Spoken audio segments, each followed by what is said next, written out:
Olá, pessoal, bom dia para vocês, são 7 horas em ponto. Hoje é dia 29 de agosto, antepenúltimo dia do mês de agosto de 2025, né?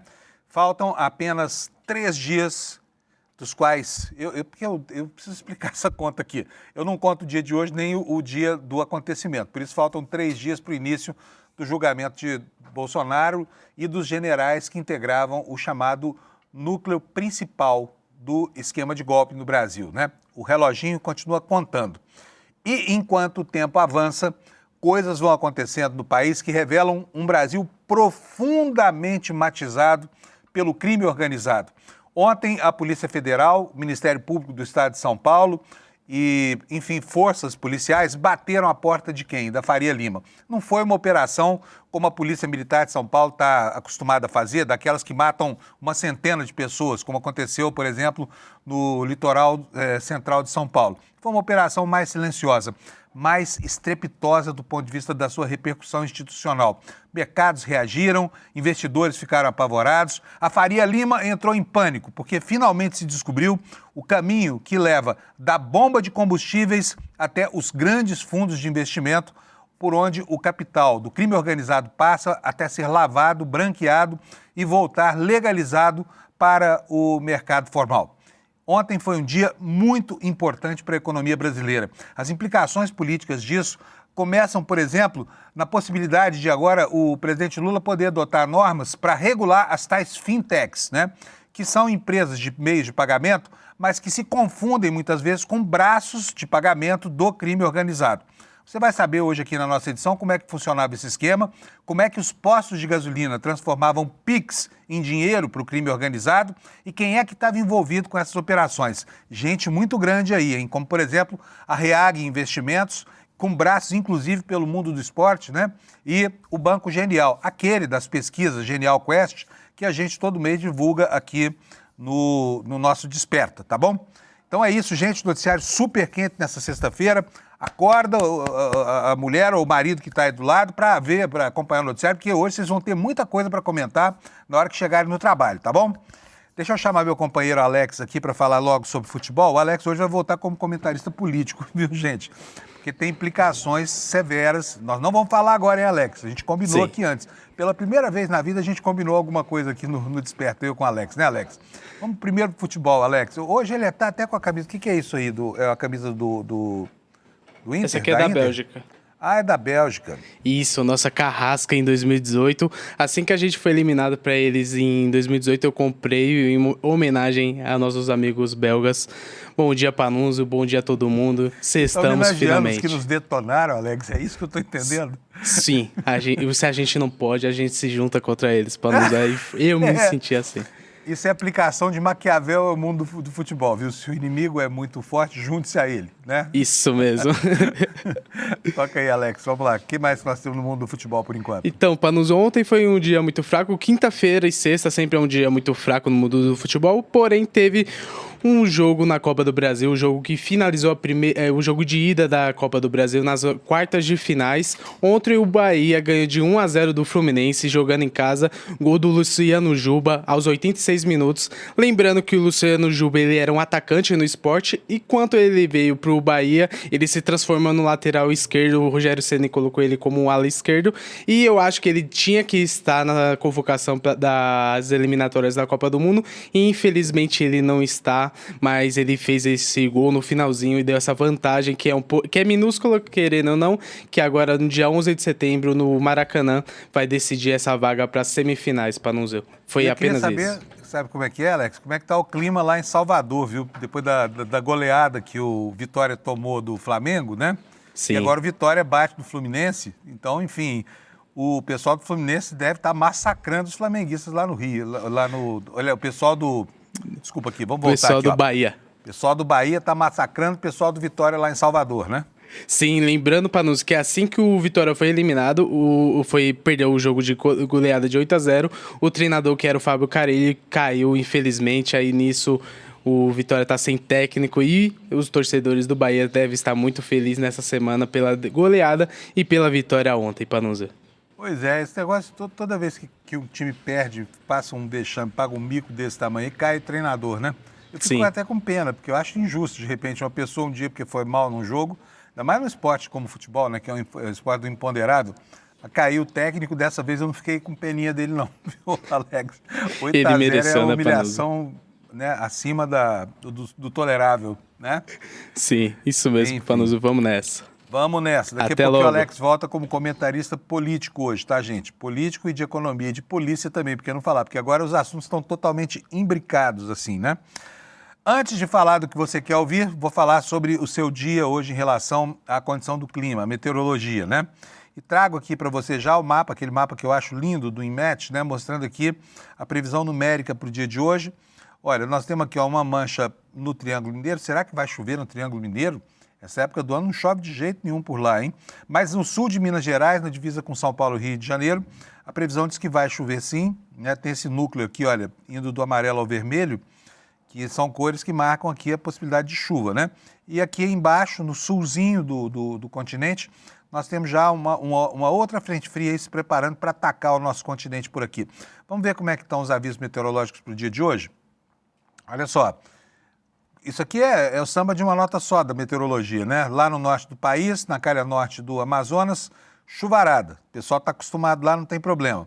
E aqui, nessa região entre Mato Grosso do Sul e São Paulo, nós temos aqui aviso de tempestades. Olha só, tempestades, hein?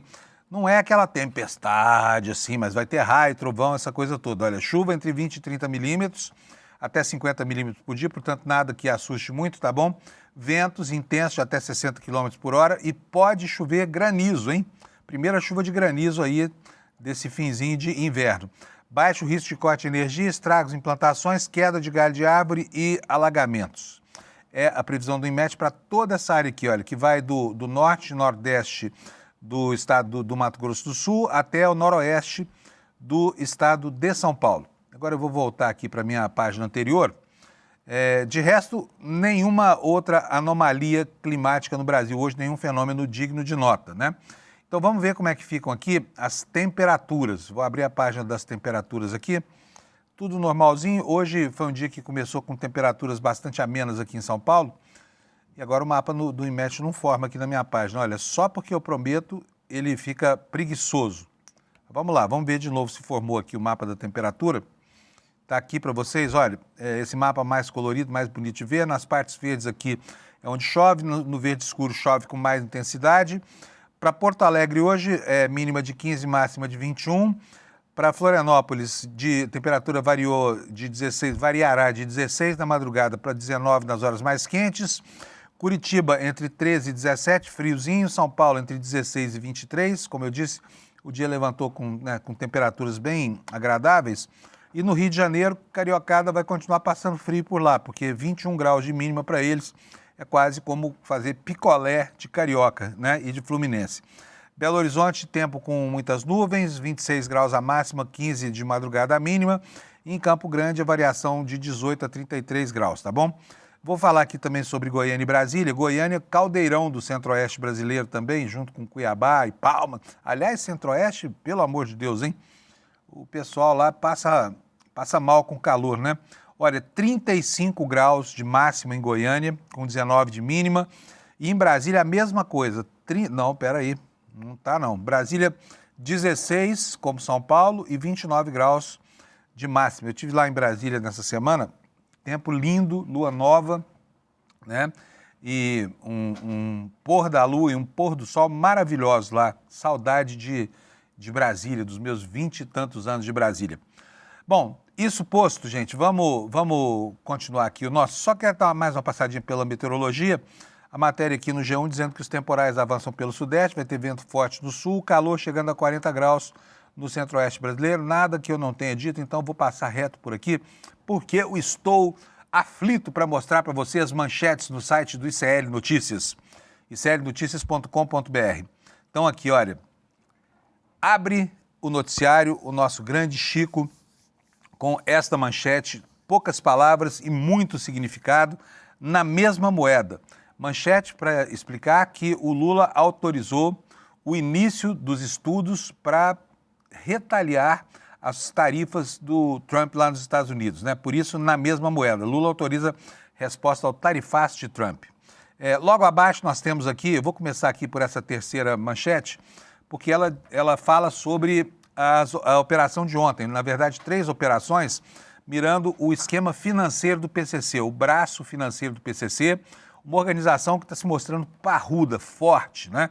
30 bilhões é o que se estima que esse grupo criminoso movimentou, usando para isso fintechs, uma rede gigante de postos de gasolina. Aliás, eu vou até mandar aqui pro Alex uma fotografia aqui de um posto de gasolina, onde eu mesmo abasteci o meu carro na semana retrasada e estranhei muito. Você já deve ter vivido essa situação. Veja comigo se você não passou por isso.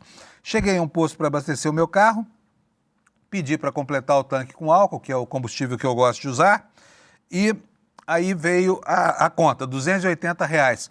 Mas o frentista logo me alertou, mas se você pagar em Pix, vai ter um desconto aqui. Eu falei, de quanto é o desconto? Ele fez as contas, R$80 de desconto. Ué, por que estão me dando um desconto desse tamanho? Estranhei aquilo e fiquei com isso anotado na cabeça aqui. Ontem veio a manchete, eu consegui entender qual é o barato aí, né? Que leva os postos a oferecer um desconto tão grande só porque você trocou o meio de pagamento. Embora muito caro, né? O pagamento com as maquininhas, pagamento formal, não é tão caro assim. Normalmente chega a 5% do valor da nota. Então é normal que o comerciante ofereça até 5% do valor da nota se você, por acaso, resolver trocar o meio de pagamento, porque ele deixa de ter despesa, então ele te concede desconto, uma maneira de atrair o cliente para ele te fidelizar, oferecendo combustível. Mais R$80 numa conta que não chegava a R$300, é quase 25%. Não dava para entender um desconto por nada, né? E resultado, fiquei com aquilo na cabeça. Hoje passei por esse posto de novo, evidentemente que eu não parei por lá. Alex, olha, botei no grupo, depois você vai mostrar essa foto aí, tá? E quero chamar a sua atenção para uma outra coisa. Postos com bandeira Petrobras. Não existe mais a Petrobras como distribuidora de combustíveis no Brasil. Toda vez que você passar por um posto e ver lá Petrobras, não é Petrobras, é qualquer coisa menos Petrobras. Porque não existe mais posto de rede Petrobras no Brasil. Não entendo por que a BR Distribuidora não assumiu esses postos e mudou a bandeira, porque isso leva o consumidor a ser ludibriado, a ser enganado. Ele acha que vai comprar gasolina da Petrobras e está comprando gasolina de alguém que ele não sabe quem é, de uma outra bandeira, às vezes até de uma facção criminosa. O posto que eu falei é esse aí, olha. Deram um baita descontão no Pix. Não sei se esse desconto é um presente do dono do posto para mim ou se ele é mais do mesmo, do que a gente conheceu ontem, tá? Mas fica aí o registro para você. Passei lá hoje de manhã, peguei o celularzinho e falei, clique, vou mostrar aqui a mágica desse desconto. Mas, enfim, ontem foi deflagrada uma mega operação, foram 3 operações, na verdade, uma visando o mercado financeiro, que dá suporte a operações de grande porte do crime organizado, e outras 2 que miravam o esquema de postos e distribuição e até de produção de combustíveis no Brasil. Uma operação complicadíssima, o que mostra que a engenharia do crime organizado hoje, ela passa longe daquilo que, na raiz da história, na base do problema, era apenas uma associação de criminosos com o objetivo de cometer crimes comuns, por exemplo, crimes de tráfico de drogas, crimes enfim, estelionato, e essa gama de crimes aí que dizem respeito à relação direta entre o bandido e o cidadão. Mas não, é uma teia muito mais complexa. Por quê? Porque as atividades foram sendo diversificadas ao longo dos últimos anos na medida em que esses grupos se consolidavam. E a gente ouve há muito tempo falar que os postos de gasolina estão na malha desse esquema. Por que os postos estão na malha desse esquema todo? Porque os postos de gasolina compram combustíveis adulterados, não estou falando de todos, são pelo menos 1.000 no Brasil, tá? É muitos postos mesmo. Compram combustíveis adulterados, antes eles já importaram combustíveis adulterados através, né, de uma malha de importadoras e depois de usinas de processamento mesmo, até de produção de etanol. Enfim, esse combustível que é importado entra como combustível adulterado no tanque do posto de gasolina. É por isso que você, quando paga com Pix, que leva o seu dinheiro para uma fintech vinculada diretamente ao crime organizado, recebe um desconto tão grande assim, entendeu? Porque é preciso dar um tratamento formal a esse dinheiro. E a partir daí, essa fintech distribui o dinheiro para uma malha, uma rede de fundos de investimento, né, que passa por todo o esquema formal de bancos e financeiras e tudo mais. Evidentemente que antes de chegar ao mercado formal, esse dinheiro é esquentado por pessoas que têm comprometimento com o crime organizado. Eu vou ler para vocês aqui a manchete do ICL e depois a gente vai passar um bom tempo do programa de hoje tentando entender o que é isso aqui. A manchete é essa que você vê aí na tela. Mega operação mira um esquema bilionário do PCC no setor de combustíveis e só em impostos foram sonegados 7 bilhões e 600 milhões, é a previsão inicial. Previsão inicial, tá? Com a suposição de que essa malha criminosa movimentou mais de 30 bilhões de reais de dinheiro desviado aí para que fosse esquentado e voltasse, né, ao mercado formal. E aqui eu já deixo uma pergunta para você ir pensando aí. Uma pergunta que foi feita pelo Eduardo Moreira ontem. Nós estamos falando de 30 bilhões de reais. É dinheiro pra caramba, é dinheiro demais da conta. E você acha que esse dinheiro todo está em colchões? Foi o que perguntou o Eduardo Moreira ontem durante o N2, pergunta que a gente vai repetir hoje aqui. É óbvio que não, nem tem colchão para tanto dinheiro no Brasil. Esse dinheiro está nos bancos, esse dinheiro está bancarizado. E para chegar lá e ter uma aparência de dinheiro legal é que é feita toda essa operação muito complexa através de uma rede de empresas que estão comprometidas com o crime organizado, que estão ali exatamente para dar esse aspecto de legalidade a esses investimentos. Vou ler aqui para vocês aqui a matéria, então. Ela dá conta do seguinte: uma mega operação com cerca de 1.400 agentes cumpriu na manhã desta quinta-feira mandados de busca e apreensão e prisão em 8 estados para desarticular um esquema no setor de combustíveis comandado por integrantes da facção criminosa Primeiro Comando da Capital. O grupo sonegou mais de 7,6 bilhões em impostos federais, estaduais e municipais. Essa operação aconteceu em São Paulo, no Espírito Santo, Goiás, Mato Grosso do Sul, Mato Grosso, Paraná, Rio de Janeiro, Santa Catarina. Segundo as investigações, foram identificadas irregularidades em diversas etapas do processo de produção e distribuição de combustíveis no país. Mais de 350 alvos, entre eles pessoas físicas e jurídicas, são suspeitos de crimes contra a ordem econômica, adulteração de combustíveis, crimes ambientais, lavagem de dinheiro, fraude fiscal e estelionato. Segundo os investigadores, um dos principais eixos dessa fraude investigada passa pela importação irregular do metanol, que é um dos insumos da gasolina, né? Esse produto chega ao país pelo Porto de Paranaguá, não é entregue aos destinatários indicados nas notas fiscais. Em vez disso, ele é desviado e acaba sendo transportado clandestinamente com documentação fraudulenta e em desacordo com as normas de segurança. O metanol, altamente inflamável e tóxico, é direcionado a postos e distribuidoras, nos quais é utilizado para adulterar os combustíveis, como eu falei, gerando lucros bilionários à organização criminosa. Os investigadores identificaram mais de 300 postos de combustíveis do país, número que pode chegar a 1.000 postos, né, que atuam nessas fraudes aí. Consumidores estariam pagando por volumes inferiores ao informado pelas bombas, né, aquela velha fraude em que se você encher o tanque do seu carro, você vai botar lá dentro muito mais combustível do que a capacidade física do seu tanque, né? Eu, por exemplo, já tive casos que o meu carro, que tem um tanque de 45 litros, foi abastecido com quase 60, né? Aí você reclama, o cara fica esperto. Ah, não, a bomba aqui está com um defeitozinho, desculpa aí. Bom, proprietários de postos de gasolina que venderam seus estabelecimentos comerciais para a rede criminosa também não recebem os valores da transação e não receberam, né? Venderam os postos para o PCC, acabaram não recebendo e ainda acabaram sendo ameaçados. O produto e proveito das infrações econômicas e penais foram realocados em uma complexa rede de interpostas pessoas que ocultam os verdadeiros beneficiários em camadas societárias e financeiras, especialmente em Shell Companies, que é o nome dessas companhias, né? Fundos de investimento e instituições de pagamento, explicaram os membros do Ministério Público de São Paulo, que participou ativamente dessa operação. As transações financeiras do grupo criminoso transitam por fintechs controladas pelo crime organizado, cujo portfólio de clientes é formado majoritariamente por empresas do setor, segundo a Receita Federal. Pelo menos 40 empresas financeiras foram identificadas como financiadoras desse esquema criminoso dominado pelo PCC. E dessas aí, cerca de 30 são fundos privados de investimento, sobre os quais a gente vai falar mais daqui a pouquinho. Segundo as investigações, essas fintechs têm um patrimônio de 30 bilhões, ajudaram a comprar postos e caminhões de combustíveis, usinas de álcool, 2 usinas aqui no interior de São Paulo, fazendas no interior do estado e casas de luxo. A escolha das fintechs tinha o objetivo de dificultar o rastreamento dos recursos. E a ação de ontem foi coordenada pelo Ministério Público de São Paulo.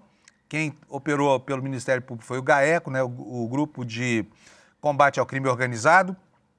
Também o Ministério Público Federal, as polícias federal, civil, e aí entra a militar de São Paulo, que acabou fazendo com que o secretário de Segurança de São Paulo pegasse uma carona no anúncio de ontem, sem ter, inclusive, noção do que estava acontecendo, só por causa da participação pequena da PM nessa operação de ontem. Também participaram Receita Federal, Secretaria da Fazenda de São Paulo, Agência Nacional do Petróleo, Procuradoria-Geral do Estado de São Paulo, Ministérios Públicos de outros estados, que também apoiaram esta operação, que teve uma grande repercussão política. Então agora é hora da gente falar sobre implicação política, para daqui a pouco explicar a engenharia da fraude. Olha só, todo mundo ontem disputou um naco, né, sob os holofotes dos resultados dessa operação. Mas o mérito é mesmo do governo federal, né, que atuou com a Polícia Federal em 8 estados do país, e do Ministério Público do Estado de São Paulo, que não tem vinculação com o governo do Estado de São Paulo. Mas houve também a participação de forças de segurança locais em vários lugares do Brasil. Vamos mostrar para vocês aí o telegrama do Lula. O telegrama não, a tuitada do Lula ontem, né?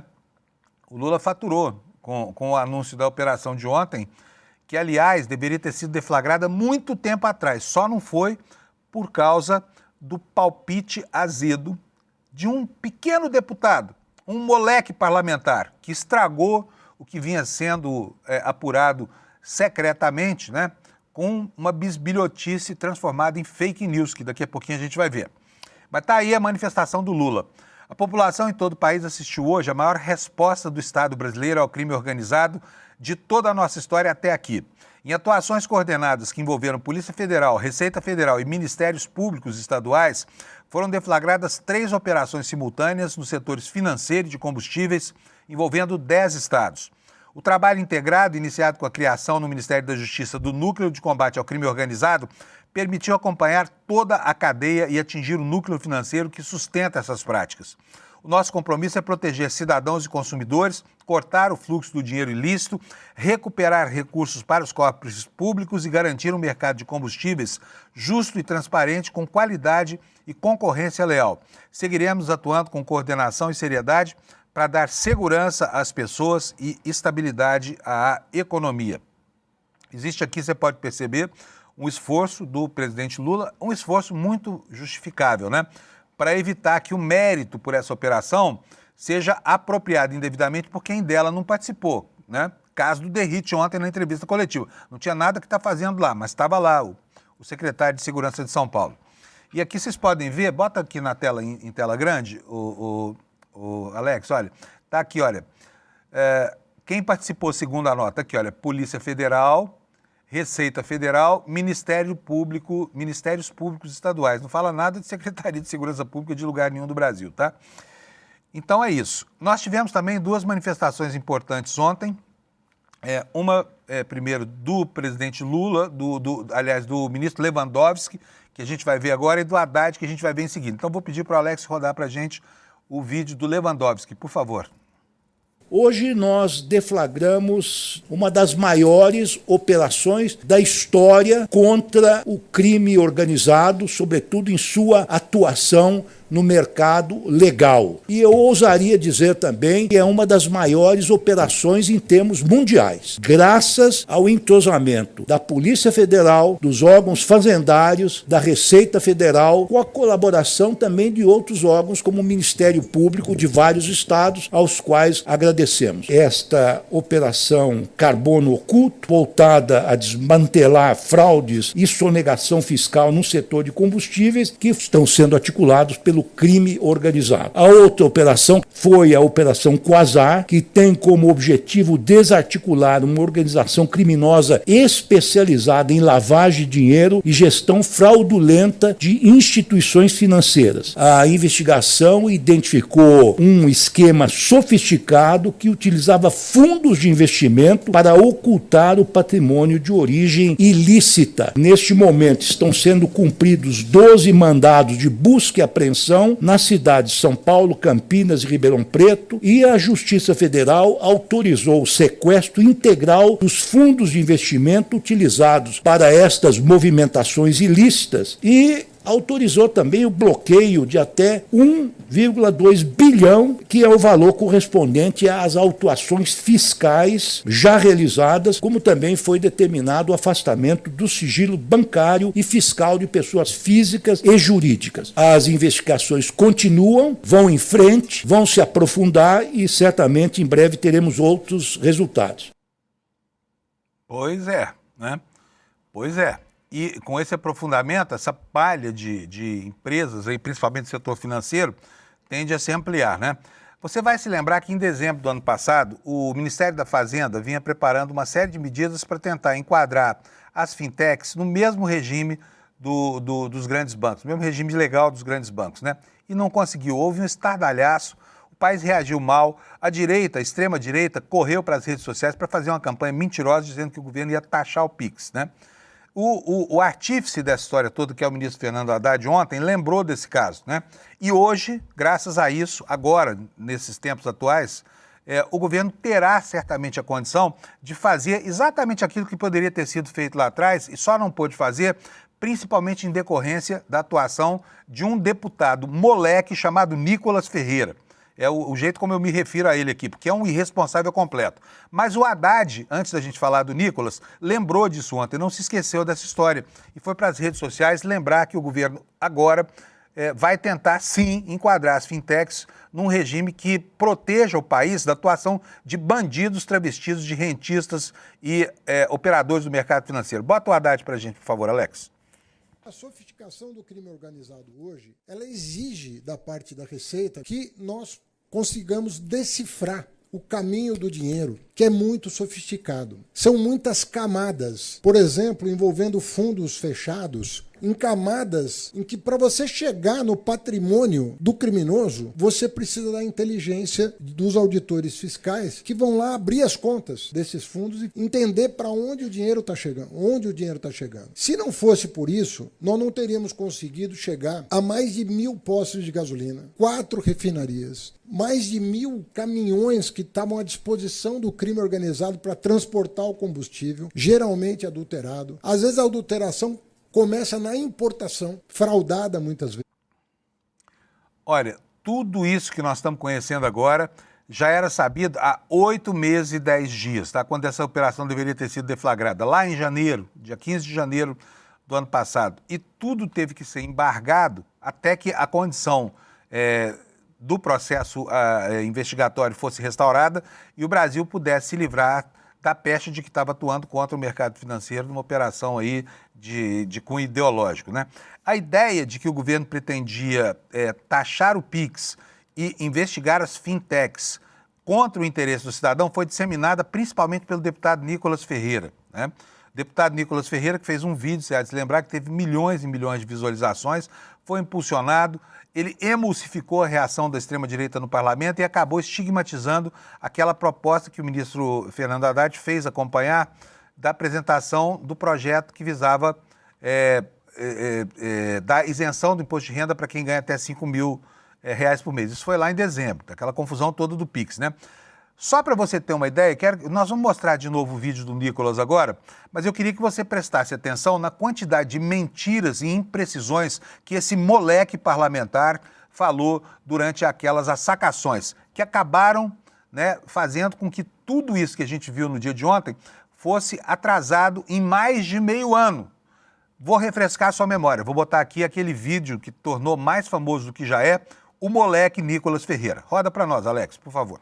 O governo Lula vai monitorar seus gastos com cartão de crédito e Pix, que movimentam acima de 5 mil reais para pessoas físicas e 15 mil para empresas. Isso todo mundo já sabe. E não, o Pix não será taxado. Mas é bom lembrar que a comprinha da China não seria taxada, foi. Não ia ter sigilo, mas teve. Você ia ser isento do imposto de renda, não vai mais. Ia ter picanha, não teve. O Pix não será taxado, mas não duvido que possa ser. Enfim, quem será mais afetado com essa medida será o trabalhador informal. Feirantes, o seu João que vende picolé como ambulante, motorista de Uber, pedreiros, entregadores de iFood. Todos aqueles que lutam diariamente para ganhar vida honestamente vão sofrer. Esses trabalhadores que já vivem no aperto agora terão suas movimentações vigiadas como se fossem grandes sonegadores. Se fizer uma vaquinha para pagar o churrasco, vai ser complicado de explicar no imposto de renda. O amor tá custando caro demais. Essa maioria de brasileiros, muitos não declaram imposto de renda, porque senão não conseguem pagar suas contas. Se é difícil sem declarar, imagina o PT tirando 27,5% que você ganha. É impossível sobreviver. Sendo assim, esses milhões de brasileiros não vão mais usar cartão de crédito, Pix, débito ou transferência bancária para não cair na mira do governo, que só tá pensando em arrecadar sem te oferecer nada. O país não estava quebrado? Agora todo mundo tem 5 mil na conta? Vem cá, gênio, que eu vou te explicar. Basta ter 5 mil movimentados na conta para entrar na mira da receita. Ou seja, o Uber que gastou com gasolina, manutenção, freio, suspensão, limpeza e outros custos e movimentou 5 mil na conta, ele tem 5 mil livre no bolso? Claro que não. O ambulante que movimenta acima de 5 mil no mês para sustentar a família, agora está na mira da receita. O entregador do iFood que corre horas para fazer sua meta, também está. O governo diz que essas medidas são modernização fiscal. Conversa para boi dormir. Ai, quem não deve não teme. Ah, é mesmo? Mas é demais, né? Fala a verdade. É muita irresponsabilidade.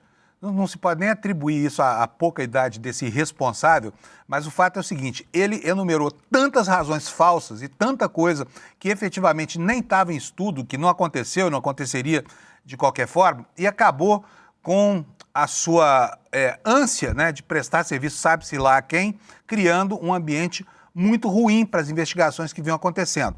E agora está pagando o preço disso. Por quê? Não se sabe se isso foi molecagem ou tem gente até dizendo que o Nicolas podia estar já atuando em nome do crime organizado, hipótese com a qual eu não compactuo, tá? Mas tem, e eu vou mostrar para vocês quem é que está falando isso.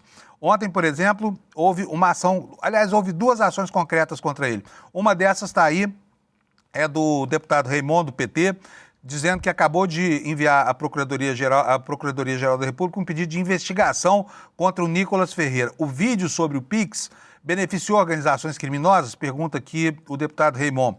Existe relação com o primo dele, que foi preso com carregamento de drogas? A sociedade quer explicações, e quer mesmo, porque essa molecagem do Nicolas teve consequências. Fez o governo adiar, né, medidas que deveriam ter sido tomadas lá atrás para conter a ação. Nós estamos falando de PCC, não estamos falando do punguista da esquina, não, tá? Então, nós estamos falando de PCC. A quem é que o Nicolas servia naquele momento? Será que ele agiu consciente ou inconscientemente? Boa pergunta do deputado Raimundo. E o deputado Lindbergh Farias, que é líder do PT, também lembrou do episódio, porque na época da crise do Pix, lá em dezembro, janeiro, ele realmente fez um vídeo avisando que aquela falsificação do Nicolas Ferreira podia estar a serviço do crime organizado. E nós vamos mostrar aqui agora, porque ontem o deputado Lindbergh também lembrou disso. Bota para nós, por favor, Alex. Vamos lá, o Alex está procurando aqui o vídeo. Achou aí?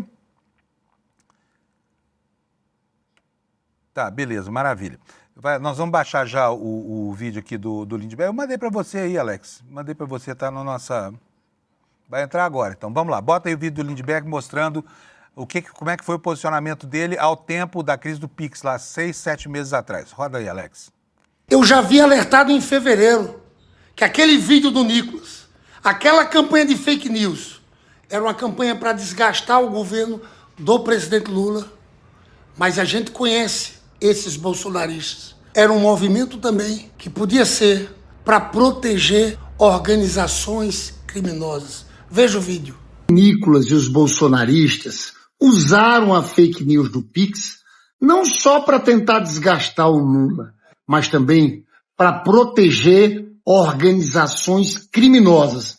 E eu vou mostrar isso aqui. A Polícia Federal e o GAECO acabaram de fazer uma operação contra o PCC e 2 fintechs que eram operadas pelo PCC, a To Go Bank e a Eve Bank. Eles movimentavam dinheiro do crime por essas 2 fintechs sem fiscalização do poder público. O fato é que aquela campanha de fake news do Nicolas e daquela turma derrubou aquela instrução normativa, aquela fiscalização que tinha que acontecer com os fintechs. É por isso que o deputado Rogério Correia, do PT, em nome da bancada, entra com a notícia crime contra Nicolas Ferreira, para que a PGR apure possível práticas de divulgação de informação falsa sobre instituições financeiras, lavagem de dinheiro e organização criminosa.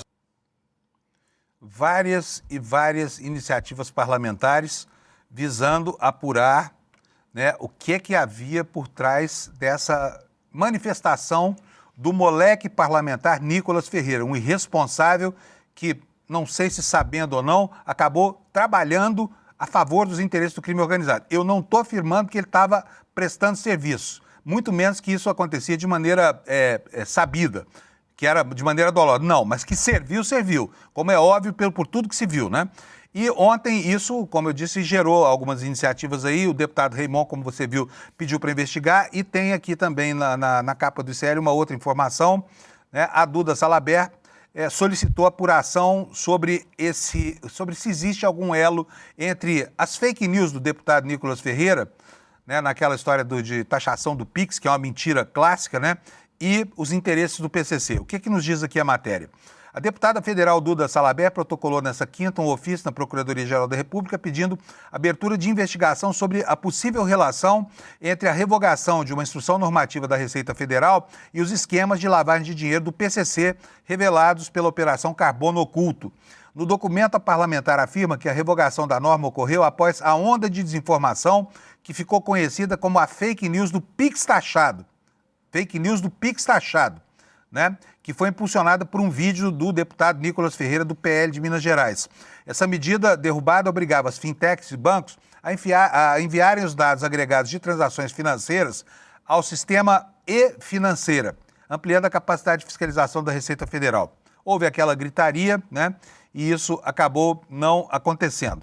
E aqui a matéria nos informa também que, segundo o ofício, com essa revogação, as fintechs ficaram fora do alcance da Receita, criando um cenário em que teria facilitado as operações de lavagem. A subsecretária de Fiscalização do órgão, Andréa Costa Chaves, é citada no texto como responsável por alertar para esse enfraquecimento no controle. A informação Carbono Oculto informa que a Operação Carbono Oculto informa aqui o nosso texto, que foi deflagrada agora, nesse mês de agosto, pela Polícia Federal, identificou que entre 2020 e 2024 foram movimentados 52 bilhões de reais, 52 bilhões de reais em recursos ilícitos. É que a gente não faz conta de quanto é 52 bilhões, né? Eu vou dar uma referência para você.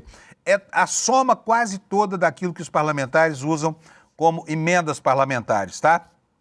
E aí, agora, tudo isso passa para a seara da investigação da relação entre o PCC e a política, não é?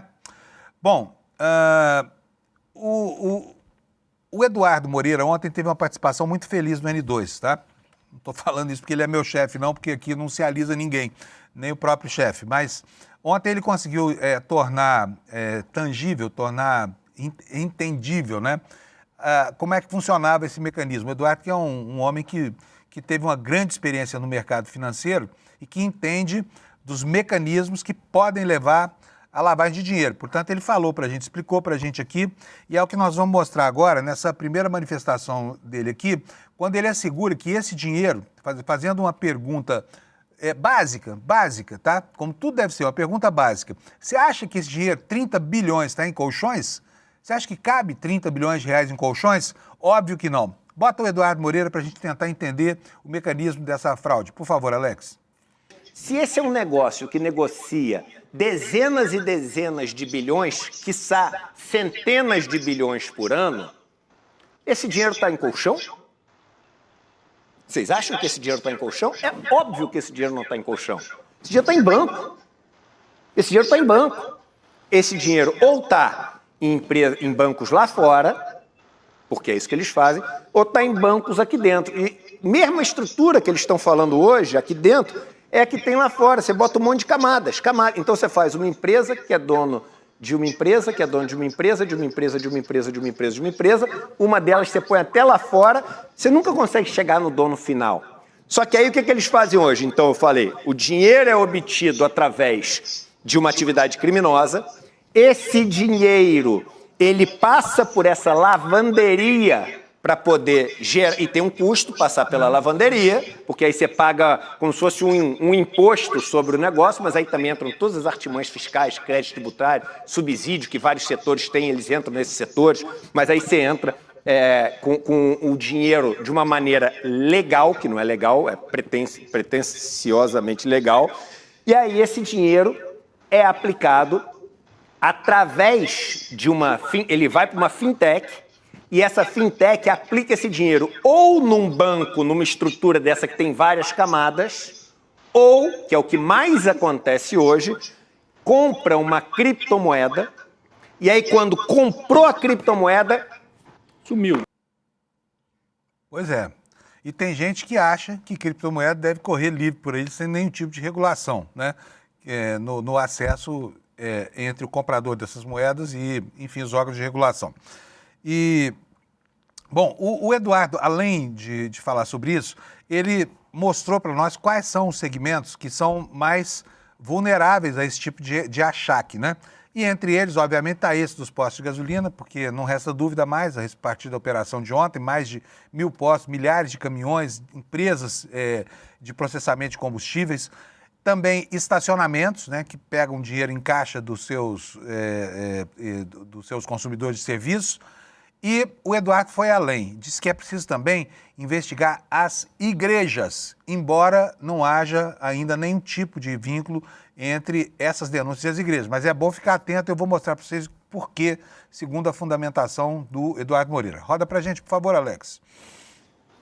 Postos de gasolina e estacionamentos são muito usados para isso. Qual outra? Que essas pessoas morrem de medo. E, infelizmente, eu acho que a probabilidade de entrar nessa jogada é muito pequena, mas tinha que entrar. Tinha que entrar. A gente tinha que ter coragem para entrar. As igrejas. Você sabe quantas igrejas tem registradas no Brasil? Chuta. A última vez que eu vi eram 170 mil. Caramba. 170 mil igrejas. Você acha que tem 170 mil igrejas registradas para as pessoas orarem, mostrarem sua devoção, poderem ali entrar num estado de meditação, de encontro, Não é. A gente sabe porque tem 170 mil igrejas no Brasil, que é uma coisa fácil de você fazer. Quanto que entrou de dízimo? E aí? Pode ter entrado qualquer coisa. Qualquer valor. Não paga imposto. Pode ter entrado qualquer valor. Só que aí na igreja a turma tem... Não, mas se eu mexer com isso vai parecer que eu estou ferindo a liberdade religiosa. Ou tem regra ou não tem regra. Ou tem lei ou não tem lei. É isso aí, gente. Tem tanta coisa para remover de debaixo dos tapetes, né? Dessa aparência aí de seriedade, né? Das camisas de gola polo, dos coletinhos da Faria Lima, né? Da liturgia dos cultos, né? Da fundamentação moralista dos pastores, né? E das suas homilias, que estão sempre demonizando a esquerda como ladrões e tudo mais, e agora a gente vê. Ontem alguém disse, nem sei quem foi, não é um pensamento meu, mas o PT sempre foi acusado de roubar, ladrões, se referem ao Lula como ladrão dos 9 dedos e tudo mais, e o crime estava mesmo na Faria Lima, hein? A Faria Lima que deu tanto apoio ao principal adversário do campo progressista no Brasil, agora estão em péssimas condições. E vamos falar um pouco agora sobre a perfusão desse esquema justamente na Faria Lima. Como vocês sabem, são mais de 30 fundos, são várias empresas, são várias fintechs, e algumas delas chamam a atenção pelo nomão que tem, pelo nomão que ostentam, né? Um dos fundos suspeitos de operar, um dos fundos privados suspeitos de operar essa lavagem de dinheiro se chama Redford Fundo de Investimento Multimercado, Crédito Privado, Responsabilidade Limitada. Está aqui para vocês um print de tela sobre as informações de quem é esse fundo. Tem um patrimônio líquido de 180 milhões, como você vê aí à direita do seu vídeo, olha aqui, olha, 179 milhões e 84 centavos, tá? E quem é que é o administrador desse fundo? Vou mostrar para vocês aqui. Pode botar aí, por favor, Alex. Pode botar isso. Olha só, administrador desse fundo, quem é? Presta atenção no detalhe aqui embaixo, olha. Rural Investimento de Gestão de Recursos Limitada, né? Esse é o gestor do fundo, tá? Não é o dono do fundo.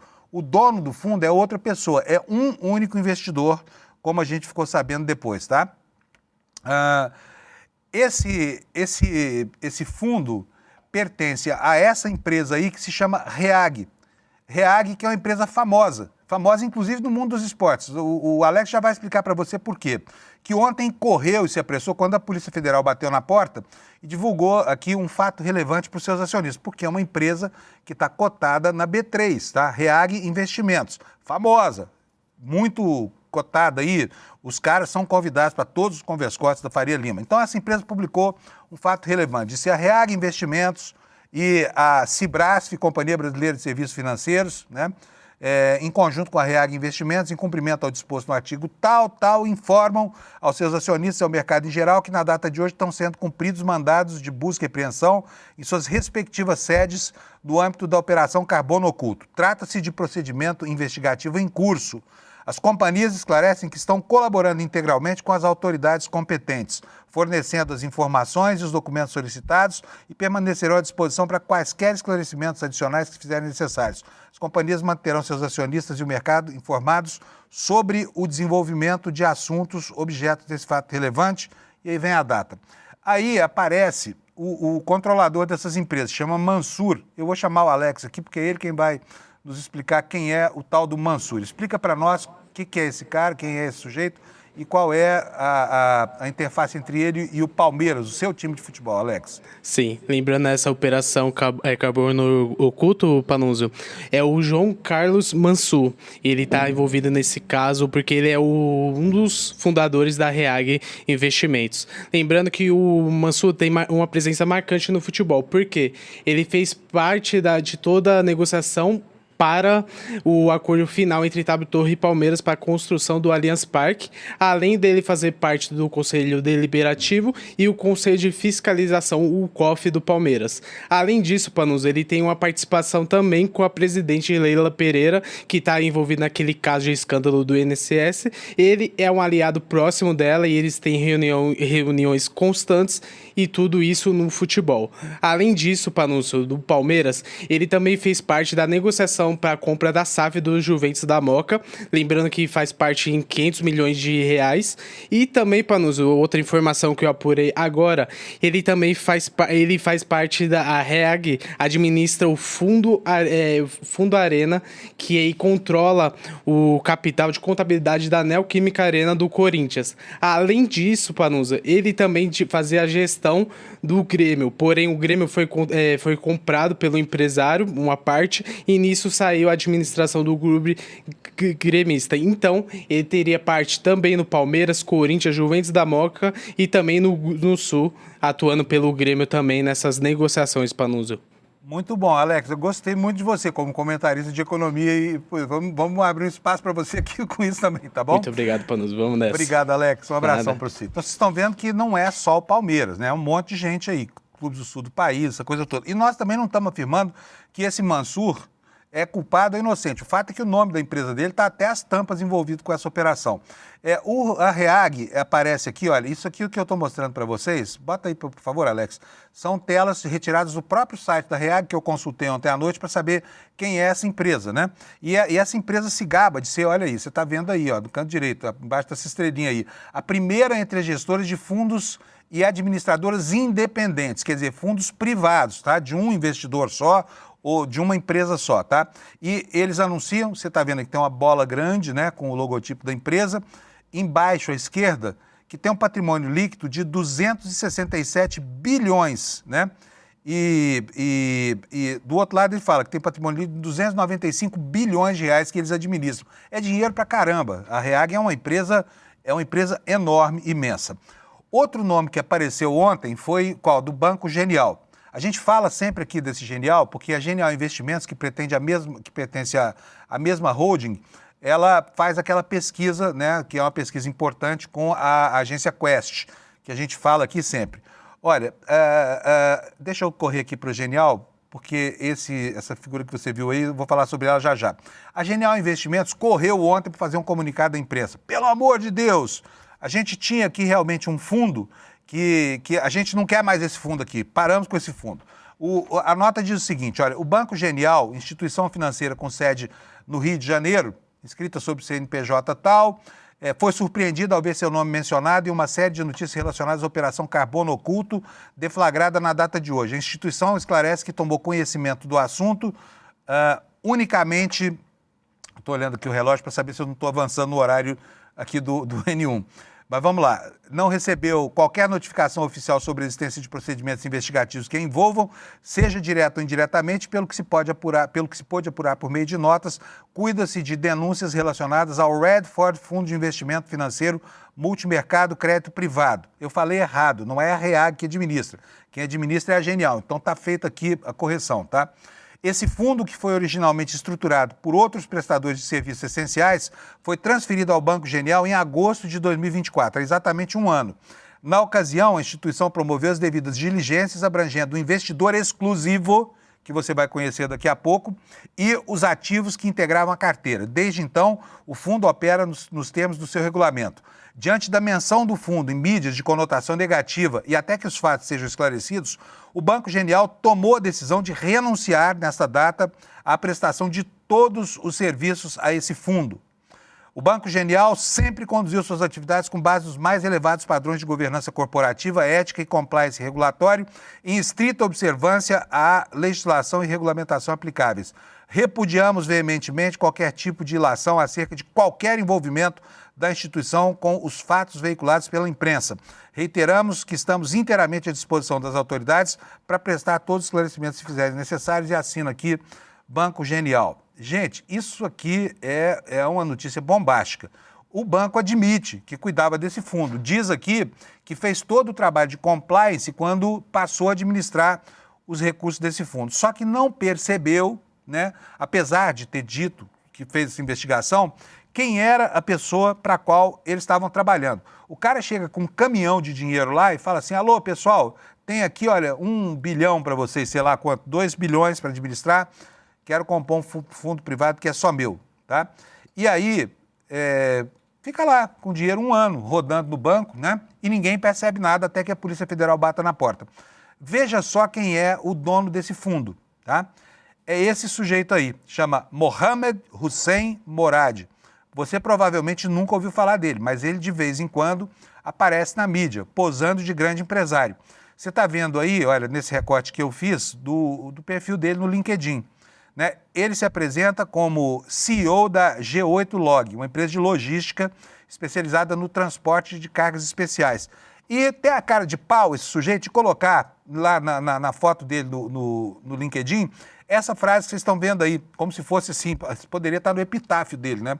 O sucesso não é um conceito abstrato, nem um caso fortuito, é produto de trabalho, da persistência, da renúncia e da resiliência. Provavelmente ele vai ter muito trabalho, porque resiliente ele já provou que é, tá? Esse cara foi preso em 2010, subornando policiais, teve implicações aí com uso de armas ilegal, porte ilegal de armas, tá? E agora está com um mandado de prisão em aberto aí. Esse cara é o eixo de toda essa história da imbricação entre PCC e o sistema financeiro, tá? Segundo a Polícia Federal, tudo passa por esse tal Mohamed Hussein Morad, tá? E eu tinha feito aqui um outro slide que eu não vou conseguir mostrar para vocês não, mas eu só quero mostrar mais uma vez o slide porque eu dei uma informação que não estava correta, eu atribuí à REAG a administração desse fundo, mas não é a REAG, é o Genial mesmo, né? É esse slide aqui, olha, Redford Fundo de Investimento Multimercado Crédito Privado, responsabilidade limitada, tá bom? Então, a partir daqui, as ramificações são vários amigos, parentes, né, várias empresas de logística, de processamento de combustíveis. Esse cara comprou 2 usinas de álcool no estado de São Paulo. Enfim, ele tinha uma próspera e pródiga carreira, né? Resiliente, como falou, porque não foi preso quando deveria ter sido, porque foi pego com a boca na botija, subornando policiais e já foi pego também portando armas de maneira ilegal, tá bom? Só que agora eu estou no finalzinho do programa e eu acho que esses assuntos todos vão ser muito mais aprofundados daqui a pouco no N1, que eu espero que você assista, porque, afinal de contas, isso é do nosso máximo interesse, meu, seu, de todo mundo que quer que o país se livre dessas organizações que organizam o crime que se comete desde a favela até o asfalto, tá? Agora, finalmente, nós começamos a ver quem são os cabeças das organizações criminosas, né? Mas ontem nós tivemos aqui no ICL uma aula magna que foi maravilhosa. Eu assisti embevecido, já tinha lido 2 livros desse autor, que é o Daniel Ziblatt. Ele é professor da Universidade de Harvard e um dos autores daquele livro Como as Democracias Morrem, que é um tratado de ciência política para desvelar para nós como a democracia tem sido utilizada nesse começo de século XXI para dilapidar a própria democracia. Foi ótima a aula magna, né? E eu quero mostrar para vocês aqui 2 trechos em que o Ziblatt fala sobre isso. No primeiro deles, Alex, é esse que eu falo, de Ziblatt e Trojan aí, sabe? É o último da nossa relação. Ele explica como a democracia pode servir como uma espécie de cavalo de Troia para o fascismo. Roda, Alex, por favor. Yeah, so it's, the picture that we have, many people have, at least if you grew up during the Cold War, is this picture of tanks coming in, president in the presidential palace being, assassinated, or airplanes flying overhead and dropping bombs and this kind of thing. And that, that is in fact accurately, military coups was 2/3 of democratic breakdowns during the Cold War between 1945 and 1989 took this form. But really, after the collapse of communism and the global wave of democracy that took place after this, because elections became so widespread in part, it's not as if authoritarianism disappeared, but it took on a new form, took on a new costume. And politicians got elected to office, and so in some sense often had democratic credentials because they've been elected. But then once in office, acted in ways that we could say are not democratic. And they entrench themselves in rule, undermine competition, make it harder for the other side to win, weaponize the state against the opposition. And so if you look to a country like Viktor Orban's Hungary, he's been in power since 2010. Erdogan in Turkey. There's other places around Chavez and Venezuela. I mean, there's been places all around the world where people come to power through elections, but then once in power, abuse the democratic system. Sometimes, this is a relatively new form, but what's interesting also is that it's, in some ways, it's like this movie Back to the Future. We've gone back to the past in a certain way, because before the Cold War in the 1930s, this was often how autocrats came into power. And there was a famous German political scientist writing in the 1930s describing how the fascists came into power in the 1920s and 1930s using the ballot box. And what he said was that democracy is like a Trojan horse. It enters into the gate of the city in disguise, and it can be abused. And so the challenge is how to identify the threats and how to defend a democracy against those threats. É exatamente o que está acontecendo agora nos Estados Unidos, o que aconteceu no governo Bolsonaro e o que acontece nos dias de hoje, quando gente da estirpe desse moleque parlamentar chamado Nicolas Ferreira se mete a trabalhar, ainda que involuntariamente, a serviço das piores causas brasileiras, né? A serviço, por exemplo, da organização do crime no Brasil, gente que sobe a tribuna sempre com aquele moralismo jacobino, dizendo que o criminoso é sempre aquele que é adversário político que ele quer matizar, normalmente do campo progressista, né? E o Ziblatt também falou, e aqui eu quero destacar para você, como é que a gente pode entender esse novo fascismo que muitas vezes não passa para se consolidar pelo uso indiscriminado da violência contra a população. Roda para nós, por favor, Alex. Then you don't want to criticize the opposition because you have to sort of think twice about it. And so if you live in a society, in a full democracy, you should be able to criticize the government at basically no price and no cost. You shouldn't have to think twice about it. But if you live in a political system in which you begin to think twice about it, you say, I might, my business contract may take let's say you're the CEO of a company. If, I'm responsible to my shareholders, if I criticize the government, maybe there's going to be a cost for my company, so I better not say it. Or you own a media company, I better not allow this editorial to be written because this will make us look bad and will come under attention. So in these ways, it's kind of using the law to intimidate the opposition. Now, that said, there's differences. I mean, who's to say where these regimes will end up? I mean, I think in many ways, we do see some political violence in the United States. There was a murder of politicians, and the greater the role of violence in the political system, and especially disorganized violence. That's like violence not organized by the state, but by kind of supporters, paramilitary groups. Then that begins to verge into something that more looks like fascism. Pois é, gente, é exatamente isso que acontece, né? De repente a gente vê, eles já chegaram, já estão por aí tomando conta de tudo. Você vai ficar agora no N1, onde esses assuntos vão ser muito mais aprofundados. Eu apenas fiz a apresentação aqui dos primeiros elementos para que você possa se informar minimamente. E quero anunciar para vocês já que, olha, no dia 31, né, daqui a mais 3 dias, é isso? Depois de amanhã.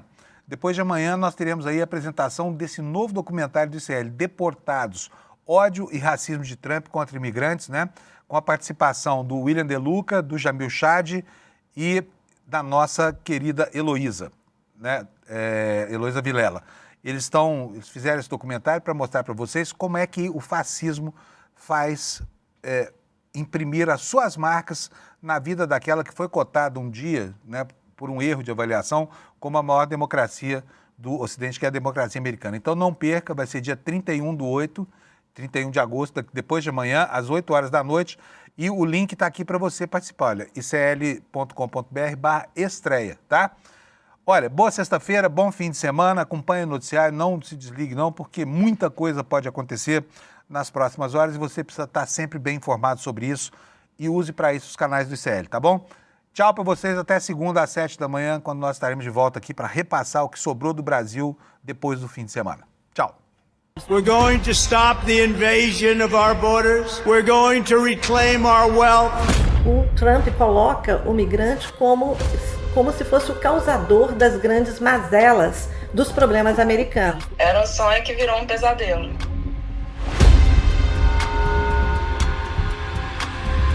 Aonde que é mais fácil, que é aonde que mais dói, que é nossos filhos. O Ice foi na escola e falou, olha, quais são as crianças que são filhos imigrantes? E faz a fila, nós vamos ligar para os pais vão ficar buscar. Eu fui tratado como terrorista. Agressão, perseguição dentro da cadeia, esperando eu dar um vacilo para me colocar na solitária. Passando mal, crianças vomitando, mulheres passando mal, gente desmaiando. Igual cena de terror.